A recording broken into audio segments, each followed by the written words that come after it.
il ne faut rien accepter des débordements à l'égard de celles et ceux qui représentent une autorité publique,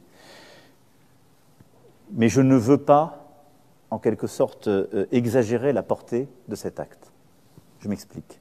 Ne rien accepter, c'est-à-dire ne rien banaliser.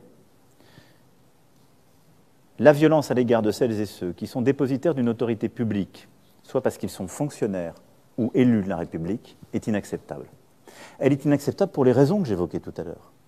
Parce que dans une démocratie comme la nôtre, vous avez la liberté d'expression. Vous pouvez me poser, vous toutes et tous ici aujourd'hui, les questions que vous voulez. Il y a beaucoup de pays où ce n'est pas possible. Il y a des pays, même en Europe, où c'est de plus en plus difficile. Ensuite, sur la violence par elle-même dans la société, j'en ai beaucoup parlé. C'est là où je relativiserai ce qui s'est passé. La violence, c'est ce que subissent les femmes qui meurent sous les coups de leurs compagnons, de leurs conjoints. La violence, c'est ce que subissent trop de nos concitoyens quand ils rentrent chez eux, qui sont dans les transports. Ça, c'est la violence, la vraie. Et donc là, il faut une réponse implacable, rapide. Après, je ne pense pas qu'aujourd'hui, la société française soit dans un moment de grande tension.